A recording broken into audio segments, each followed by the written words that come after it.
Lihat serangga apa yang bergerak di dalam sarung tangan ini. Pria tua ini tidak menyadarinya, dan langsung memakainya.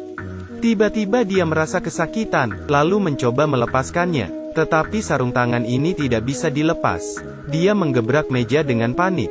Dia mengambil gunting besar dan menarik sarung tangannya. Tapi sarung tangan itu seperti menempel, tidak bisa dilepaskan. Pria tua kesakitan dan bersandar di lemari, dan seketika membuat lemari itu jatuh. Pria tua itu memukul telapak tangannya ke tanah, tetapi tidak berguna. Dia kemudian mengambil kapak, memotong tangan sendiri. Mendengar suara teriakan, istrinya segera mendatanginya. Tanpa diduga, ketika dia mendekati suaminya, dia tersandung kawat dan seketika api menyala. Api merambat ke barel minyak, seketika membuat ledakan besar, dan suami istri itu pun meninggal. Di sisi lain, polisi Will dan istrinya melihat sesuatu di kebun. Banyak cairan aneh muncul di kebun mereka. Mereka melihat-lihat. Ya ampun, ada beberapa siput raksasa yang menjijikkan.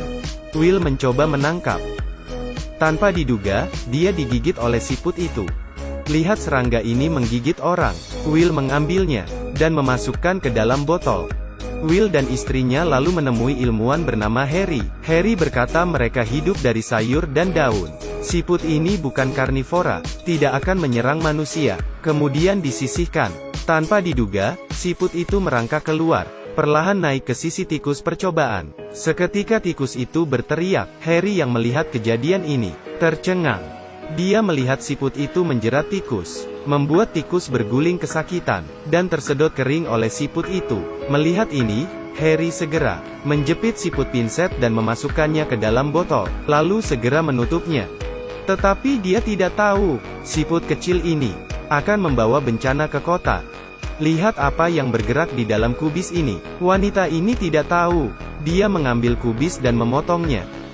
Ya ampun, siput sebesar itu dia tidak melihat Mia. Bahkan dijadikan salad untuk dimakan suaminya. Akhirnya malam harinya, tiba-tiba perut si pria merasa kesakitan. Istrinya yang khawatir, memintanya ke rumah sakit. Tetapi pria ini merasa ini adalah masalah kecil. Tidak perlu ke dokter, cukup pergi ke toilet. Keesokan harinya, ketika bangun pria ini merasa kelelahan. Tetapi semalam dia tidak bekerja. Dia kemudian mencuci wajahnya di kamar mandi. Tiba-tiba perutnya merasakan sakit lagi. Dia langsung mengambil obat pereda rasa sakit dan memakannya. Setelah merasa baik kan? Siang harinya dia bertemu tamu di sebuah restoran. Ketika berjalan ke kamar mandi, hidungnya tiba-tiba berdarah. Pria itu segera mengambil tisu dan menyekanya. Ketika dia kembali ke kursinya dan mengangkat gelasnya, darah menyembur keluar dari hidungnya. Anggurnya berubah menjadi merah. Kemudian pria itu merasa kepalanya akan meledak. Dia lalu terjatuh ke tanah. Yang menakutkan, banyak parasit yang keluar dari kepalanya. Para tamu ketakutan. Will segera tiba di tempat kejadian untuk memeriksa. Banyak parasit yang ditemukan di tubuh pria itu. Merasa ada yang salah, Will membawa parasit itu dan kembali menemui Harry. Setelah penelitian, Harry menemukan bahwa ini adalah siput yang bermutasi. Jika memasuki tubuh manusia, dia akan menyedot darah manusia, berkembang biak dengan cepat di tubuh manusia dan keluar dari tubuh itu. Siput ini sangat reproduktif, dan hanya bertahan hidup di air. Will merasa ini adalah masalah besar. Segera menemui pemimpin biro kesehatan, menjelaskan situasinya, berharap dia bisa memerintahkan mematikan saluran air. Tanpa diduga, pimpinan ini tidak percaya sama sekali. Dia bahkan memaki Will. Will pun tidak berdaya, dan segera pergi. Ketika Will pergi, sekretaris biro masuk, tetapi dia tidak menemukan pimpinan. Saat itu juga, terdengar jeritan dari kamar mandi. Dia mendekat untuk memeriksa, dan menemukan pimpinan sudah jatuh di tanah. Seluruh tubuhnya penuh dengan siput. Sekretaris itu ketakutan. Ketika pulang, Will menemukan bahwa kolam penuh dengan siput. Will segera menemui ilmuwan Harry untuk mendiskusikan tindakan selanjutnya. Harry menemukan obat untuk menangani siput, tapi sarang siput ada di selokan. Keduanya tidak akrab dengan medan selokan. Will menemui temannya David. David adalah pekerja pemeliharaan saluran pembuangan. Sangat mengerti tentang topografi saluran.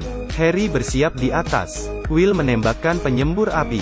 Kemudian membakar rangka besi hingga 1000 derajat, dibakar dengan suhu tinggi. Aroma barbeque yang harum sangat tajam. Keduanya terus berjalan ke dalam, akhirnya sampai di sarang siput. Tuang semua daging sapi panggang terlebih dahulu. Kemudian memanggil Harry menarik mereka ke atas. Tapi Harry yang bodoh tidak mendengar nada dering telepon. Ketika panik, Will melihat pintu gerbang selokan. Pintu yang sulit dibuka ini, ternyata bukan pintu keluar. Banjir tiba-tiba meletus, mendorong Davida jatuh ke sarang siput. Will mencoba mengait tangan David, tapi tidak bisa. Will memanjat ke atas pipa. Dia juga mencoba membuat David meraih kakinya. Tetapi sedikit lagi, David hanya menyentuh sarung tangan Will. Dia ditarik oleh serangga penghisap darah, dan seketika membuatnya meninggal. Setelah Will keluar, dia menarik saklar. Selokan langsung meledak dengan api, membakar semua serangga penghisap darah itu. Tetapi tidak disangka, seekor siput selamat, dan siput penghisap darah itu masih setengah bernapas bergerak. Film pun selesai. Apakah film ini bayangan masa kecil Anda? Silahkan komentar di dalam kolom. Bagi teman yang fobia silahkan menonton dengan hati. Kita jumpa lain waktu.